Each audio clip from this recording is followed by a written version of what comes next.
Hello दोस्तों, welcome back to my YouTube channel Ujjwal Mantra. जैसा कि प्रीवियस वीडियो में इससे पहले जो वीडियो आई थी उसमें हम लोगों ने पढ़ा था वास्तविक संख्याओं के बारे में। वहाँ पढ़ा गया था कि वास्तविक संख्याओं को दो भागों में बांटा गया था। पहला उसका भाग था परिमेय संख्या, दूसरा था अपरिमेय संख्या। फिर हम लोगों ने परिमेय संख्या के बारे में पढ़ा था कि परिमेय संख्या किसे कहते हैं। तो जो संख्याओं को हम p बाई क्यू के रूप में लिख सकते हैं उसे परिमेय संख्या कहते हैं। जिन संख्याओं को हम p बाई क्यू के रूप में नहीं लिख सकते हैं उन्हें हम क्या बोलते हैं, अपरिमेय संख्या कहते हैं। अब परिमेय संख्या को भी हमने पढ़ा था। परिमेय संख्या को भी दो पार्टों में बांटा गया। एक को बोला जाता था पूर्णांक और दूसरा क्या होता था, भिन्न संख्याएं। तो पूर्णांक, एक पूर्णांक होता था, दूसरा भिन्न संख्याएं। तो जो पूर्णांक संख्याएं थी उसको भी हमने तीन पार्टों में बांटा था। एक को बोला जाता था धन पूर्णांक, एक को बोला जाता था ऋण पूर्णांक और एक होता है जीरो। उसके बाद वो वास्तविक संख्याओं के पहले चैप्टर का दोस्तों वो क्या था, बेसिक। आज हम लोग इकाई एक का में जिसमें एक अध्याय हमको पढ़ना है, उस अध्याय का नाम क्या है, वास्तविक संख्याएं। तो वास्तविक संख्याओं का प्रश्नावली 1A पढ़ते हैं। अब आप लोग बोर्ड में देख रहे होंगे 1A के साथ 1B लिखा है, तो इसको मैं क्लियर कर देता हूं कि 1A के साथ 1B क्यों लिखा है। तो जो मनोहर रे की बुक जिनके पास नहीं होगी उसमें पहला चैप्टर 1A ही है, लेकिन जिनके पास मनोहर रे की पुरानी बुक होगी, पुराना एडिशन होगा, तो उनको कहां से पढ़ना है, 1B से स्टार्ट करना है। क्योंकि पुरानी बुक में जो 1A है वो बोर्ड द्वारा उसको वहां से हटा दिया गया है। तो इसलिए जिनके पास नई बुक है उनका तो क्रम से 1A ही होगा, लेकिन पुरानी बुक वालों को ध्यान रखना होगा जो उसमें 1A है वो पुरानी बुक से 1A टर्मिनेट हो चुका है, हटा दिया गया है। तो हमको पढ़ना कहाँ है, पुरानी बुक से 1B। इसका मतलब जो नई बुक में 1A है वही पुरानी बुक में क्या है दोस्तों, 1B है। तो इसका ध्यान रखिएगा। अब अगर हम पढ़ें तो प्रश्नावली 1A का पहला क्वेश्चन है, निम्नलिखित संख्याओं को अभाज्य गुणनखंडों के गुणनफल के रूप में क्या कीजिए, व्यक्त कीजिए। आपके सामने लिखा होगा, पहले नंबर पर लिखा हुआ है 140, दूसरे नंबर पर लिखा हुआ है 156, तीसरे नंबर पर लिखा हुआ है 3825। इसी साथ पहले क्वेश्चन में इसी के साथ दो और क्वेश्चन है, तो पहले इन तीनों को करते हैं फिर उन दोनों पर चला जाएगा।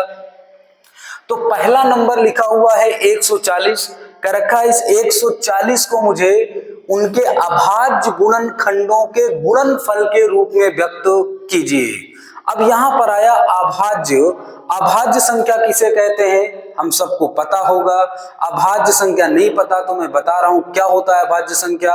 अभाज्य संख्या ऐसी संख्या जिनको वो खुद और एक से विभाजित हो उन्हें ही क्या बोलते हैं, अभाज्य संख्या। जैसे दो संख्या दो ले लिया जाए तो दो को दो ही काट सकता है या तो एक काट सकता है। काटने का यहां मतलब ये है या तो दो को दो विभाजित करेगा या तो दो को एक विभाजित करेगा। इसी तरीके अगर मैं नंबर 3 ले लूं तो 3 को या तो 3 विभाजित करेगा या तो क्या विभाजित करेगा, एक विभाजित करेगा। इसी तरीके से अगर मैं नंबर 5 ले लूं तो 5 को सिर्फ 5 विभाजित कर सकता है या तो क्या कौन करेगा, एक करेगा। मतलब ऐसी संख्या जो खुद से और एक से केवल विभाजित हो उन्हें हम क्या बोलते हैं, अभाज्य संख्या। तो अभाज्य संख्या होती क्या है, 2, 3, 5, 7, 11, 13, 17, 19, 23, 29, 31, 37, ये सभी नंबरें क्या होती है, सभी नंबर क्या होती हैं, ये सभी नंबर अभाज्य संख्याएं कहलाती हैं। तो यहां पर एक बड़ा हाईलाइट शब्द लिखा हुआ है कि गुणनखंड तो लिखना है, लेकिन वो गुणन जो भी गुणनखंड आएगा इन सभी नंबरों का वो सभी क्या होने चाहिए, एक अभाज्य संख्या होना चाहिए। जैसे 2, 5, 7, 11, 13 इस तरीके के नंबर आने चाहिए। तो पहला क्वेश्चन स्टार्ट करते हैं। पहला क्वेश्चन क्या लिखा हुआ है, 140। अब हमको मान लिया 140 का ओरल गुणनखंड नहीं पता, हम ओरल नहीं कर पा रहे हैं, मौखिक तरीके से 140 का फैक्टर नहीं तोड़ पा रहे हैं, गुणनखंड नहीं कर पा रहे हैं, तो हमने 7, 8 में एलसीएम और एचसीएफ पढ़ा होगा। तो सिंपल जैसे एलसीएम और एचसीएफ का निकालते, तो जैसे अगर मैं यहाँ पर 140 लिखूं तो आप 140 ऐसे लिख लीजिए और इस तरीके बॉक्स बना दीजिए जैसे आप 7, 8 में एलसीएम एचसीएफ निकाले होंगे। तब 140 लिखा हुआ है, ध्यान से देखो 140 पीछे सबसे क्या लिखा हुआ है, यूनिट डिजिट पर इकाई अंक पर 0 लिखा है। अगर किसी का भी इकाई अंक 0 हुआ या सम संख्या हुआ तो वो आप जानिए हमेशा किस संख्या से कट जाएगा, वो हमेशा 2 से विभाजित होगा। इसका मतलब अगर मैं इसको 2 से विभाजित करूं तो पहले नंबर 2 से कट जाएगा, 2 सते 14 होगा, 2 0 0 होगा।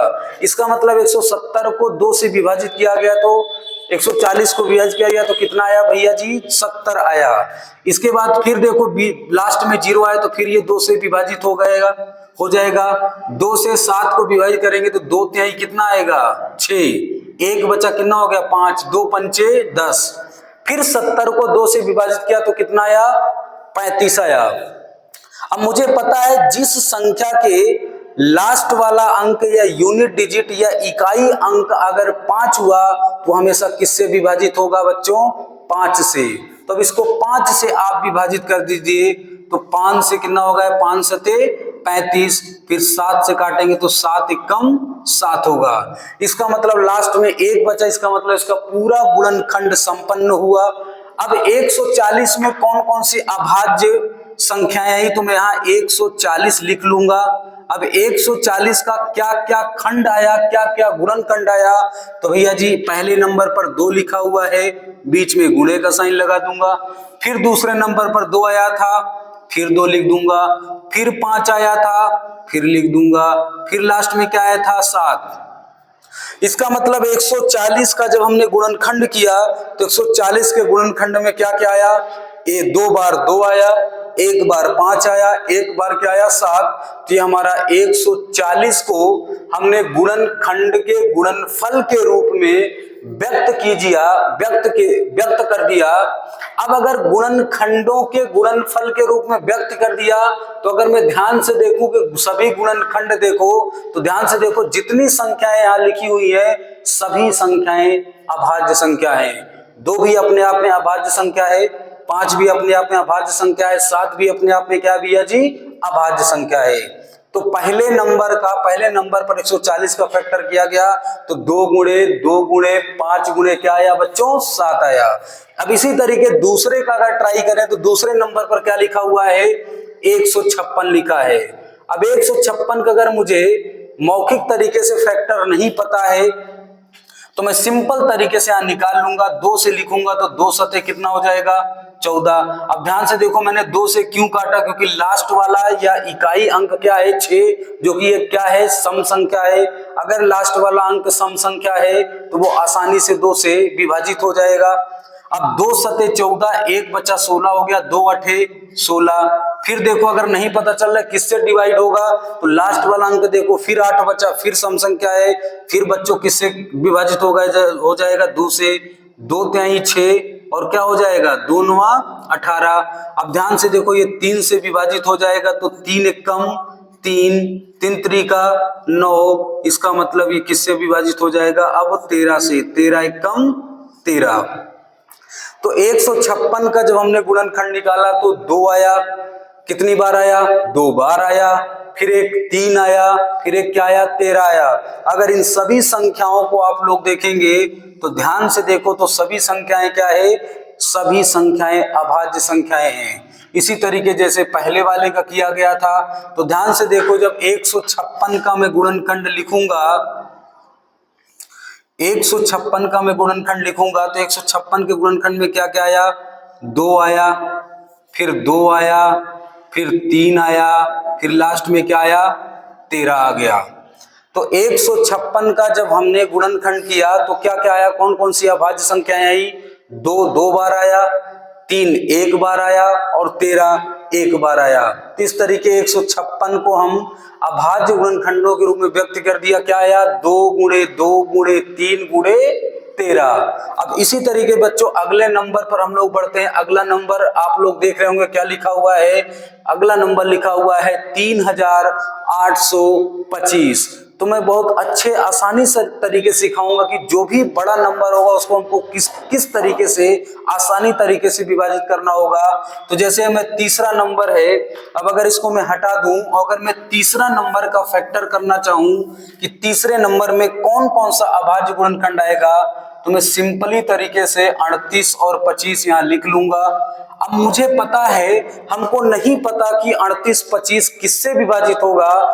तो अगर किसी भी नंबर के, भी पहले भी बता चुका, अगर किसी भी संख्या के इकाई वाला अंक या लास्ट वाला अंक अगर वो 5 है तो आप हमेशा याद रखिएगा वो संख्या किससे विभाजित हो जाएगी, 5 से विभाजित हो जाएगी। तो अगर 5 से इसको विभाजित करो तो 5 सते कितना हो जाएगा, 35। अब 38 में 5 सते 35 7 बार गया तो 35 से 38 कितना ज्यादा है बच्चों, 3 ज्यादा है। तो 38 का 3 जाके 2 के साथ कौन सी संख्या बना लेगा, 32। अब 32 में 5 से भाग दोगे तो 5 छक्का 30।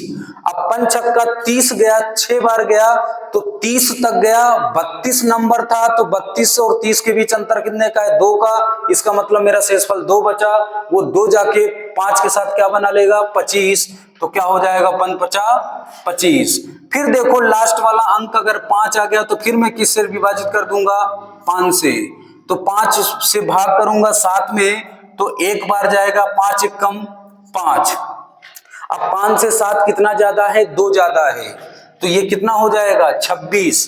तो क्या हो जाएगा, 5 5 25। अब ध्यान से देखिए, 5 5 25, 25 से 26 कितना ज्यादा है, 1। तो 5 के साथ मिलकर क्या बना लेगा, 5 3 15। अब ध्यान से देखो 153 मान लिया, हमको नहीं पता कि 153 किससे कटेगा। तो 153, अब इतना छोटा नंबर है, हमको टेबल याद भी होना चाहिए, मैक्सिमम हमको 20 तक टेबल तो याद ही होनी चाहिए। अगर नहीं भी पता कि यहाँ किसके टेबल में आता है तो अगर इन नंबर को जोड़ो, देखो 5 3 8 और 1 9, इनका योगफल 9 आया। इसका मतलब जिन संख्याओं के अंकों का योगफल 9 आए तो समझ जाइएगा वो किससे विभाजित होगा, वो 3 से विभाजित होगा। या अब देखो 3 से विभाजित होगा या किससे विभाजित होगा, या तो 9 से। अब देखो 3 से अगर इसको हम विभाजित करें तो ध्यान से देखो, 3 पचे कितना हो जाएगा, 15, और 3 एकम कितना हो जाएगा, 3। अब ध्यान से देखो 5 और 1 6 जोड़ो तो ध्यान से देखो फिर इनका योगफल 3 से क्या है, विभाजित। इसका मतलब फिर ये 3 से विभाजित हो जाएगा। 3 से विभाजित करेंगे तो 3 एकम 3, 3 सते कितना हो जाएगा, 21। लास्ट में अब 17 बचा तो 17 से विभाजित करेंगे तो 17 एकम 17। इस तरीके से 3825 का गुणनखंड पूरी तरीके से निकाल लिया गया है। तो 3825 के गुणनखंड में क्या आया, 5 2 बार आया, 3 हमारा 2 बार आया, और 17 भी कितनी बार आया, 1 बार। अगर आप ध्यान से देखो तो जितने भी नंबर इस तरफ आए हैं वो सभी कौन सी संख्याएं हैं, सभी अभाज्य संख्याएं हैं। तो 38 25, अगर मुझे 38 25 का गुणनखंड लिखना हो तो भैया जी कैसे लिखेंगे, तो ये एक ऑर्डर होता है कि जब भी किसी संख्या का अगर हम गुणनखंड निकालें तो सबसे छोटी संख्या आप पहले लिखिए। तो इन सब में सबसे छोटी संख्या कौन है, तो 3 है। तो 3 कितनी बार आया, 2 बार, तो आप 2 बार लिख दीजिए। फिर 3 से बड़ा संख्या कौन है, 5 कितनी बार आया, 2 बार, तो आप 5 2 बार लिख दीजिए। और लास्ट में एक नंबर बचा, क्या भैया जी, वो क्या है, 17। इस तरीके से हम 3825 का 25 का बहुत आसानी तरीके से हमने अभाज्य गुणनखंड के गुणनफल के रूप में हमने उस संख्या को क्या प्रदर्शित कर दिया या व्यक्त कर दिया। इसी तरीके से इसमें इस प्रश्नावली 1A के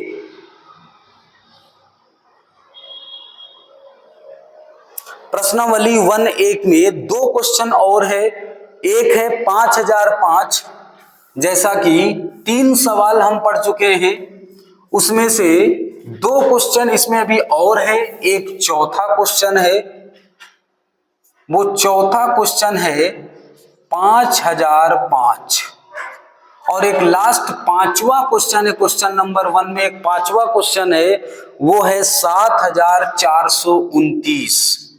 क्या है भैया जी? 7429। अब जैसे हम 3 नंबरों का बहुत आसानी तरीके से गुणनखंड निकाल लिया गया, उसी तरीके से इन दोनों नंबरों का अभाज्य गुणनखंड निकालेंगे। तो ध्यान से देखिए, चौथे पर क्या लिखा हुआ है? 5005 लिखा है। अगर मैं 5005 का इस तरीके से अगर गुणनखंड निकालना स्टार्ट करूं तो ध्यान से देखो, फिर लास्ट वाला अंक कितना इस संख्या का? 5। तो अभी हम बता चुके हैं, अगर किसी भी संख्या का अंतिम अंक या इकाई अंक 5 है तो वो किससे विभाजित हो जाएगा? 5 से।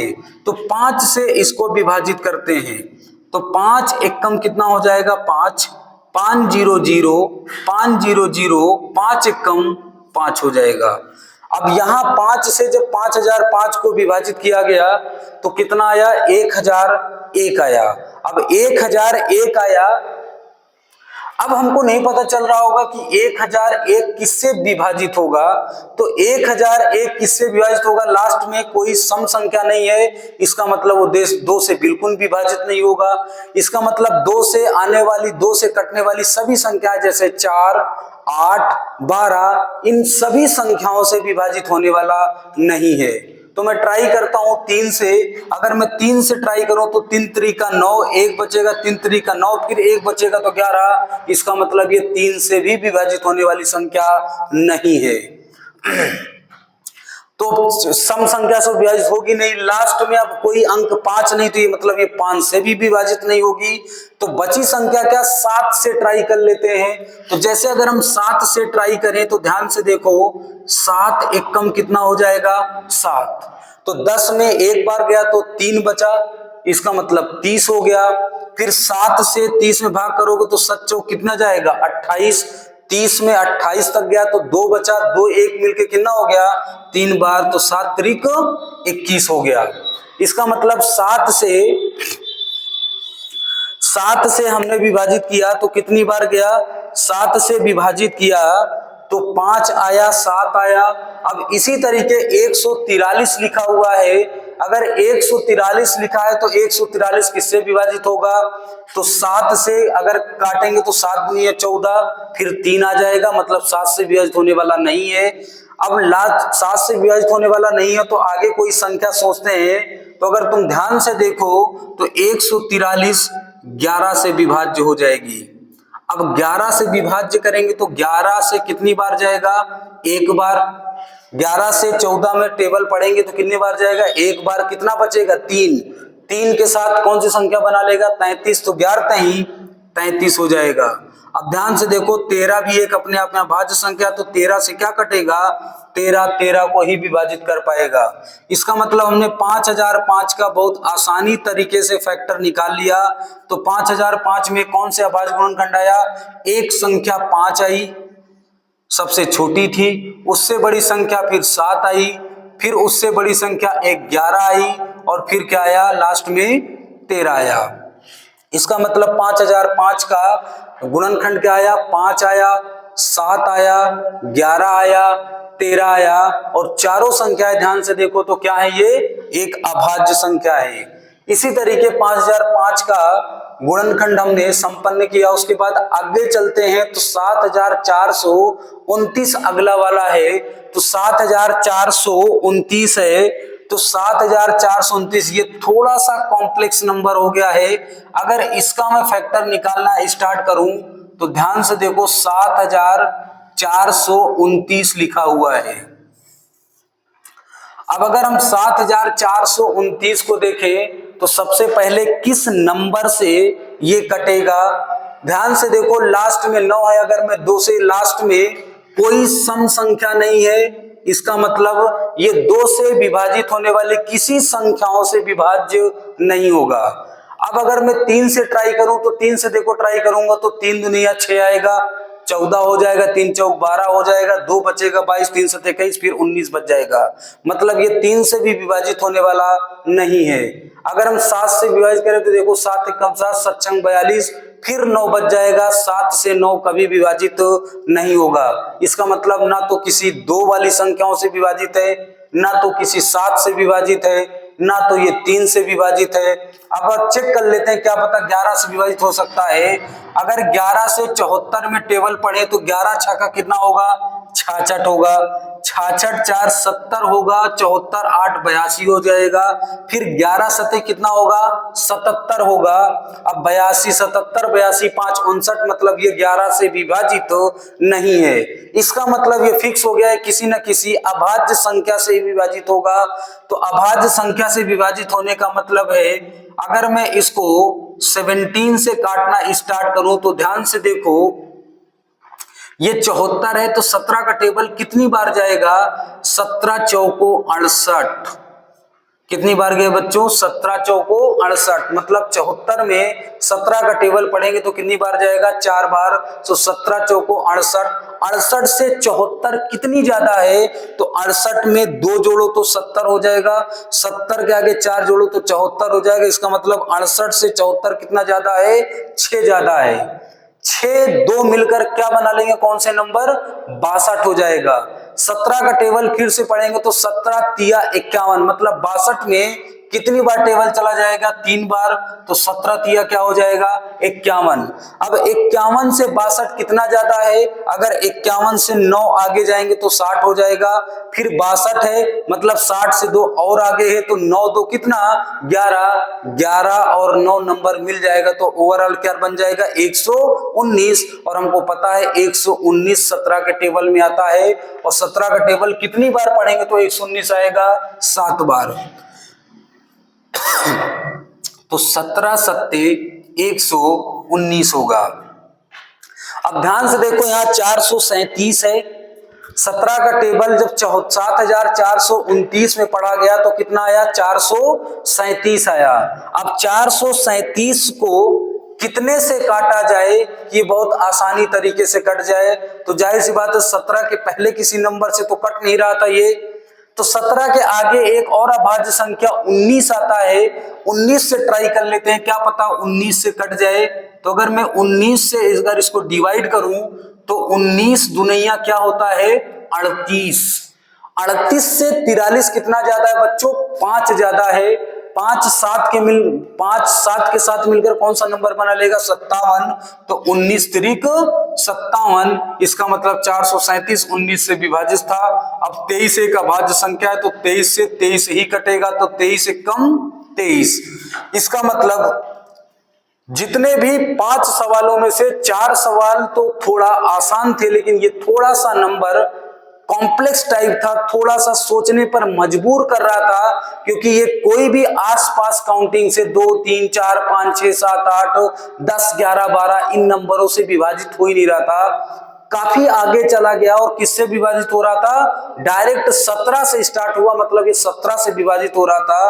और तीनों ध्यान से देखो तो तीनों अभाज्य संख्या है, तो 17 से अगर आपको रिवीजन करना है तो इस सवाल को थोड़ा सा याद रखिएगा, 1-2 बार रिवीजन करिएगा। तो 7429 का अगर मैं गुणनखंड लिखूं तो क्या आया, 17 आया, फिर क्या आया, 19 आया, फिर क्या आया, 23 आया। तो इस तरीके से हम वास्तविक संख्याओं के प्रश्नावली 1A का नई बुक के हिसाब से, प्रश्नावली 1B पुराने बुक के हिसाब से, पहले क्वेश्चन का हमने 5 सवाल पढ़ा, पहला सवाल, दूसरा सवाल, तीसरा सवाल, फिर चौथा था, फिर क्या था, 5वां था। तो उन 5 सवालों में के 4 सवाल तो थोड़ा आसान थे, लेकिन 5वां सवाल थोड़ा सा कॉम्प्लेक्स टाइप हो गया, थोड़ा सा जिसको हम बोलते हैं थोड़ा हार्ड हो गया। हार्ड जैसे, क्योंकि हमको पता था कोई छोटे नंबर से वो विभाजित हो ही नहीं रहा था, डायरेक्ट किससे स्टार्ट हुआ, 17 से। तो ये सवाल हमको थोड़ा सा याद रखना होगा, कई बार इसका रिवीजन करना होगा, और कई बार इसी तरीके से आज प्रश्नावली 1A और 1B मैंने बताया, 1A और 1B क्यों, नई बुक के हिसाब से 1A, पुराने बुक के हिसाब से 1B। तो क्वेश्चन नंबर 1 का हमने हल किया। इसी तरीके से प्रॉपर हर रोज इसी तरीके से एक क्वेश्चन वाइज वीडियो बनते रहेंगे। आप क्वेश्चन वीडियो को देखिए, पढ़िए, अच्छा लगे तो चैनल को सब्सक्राइब करिए, लाइक का बटन दबाना ना भूले। आज के लिए धन्यवाद।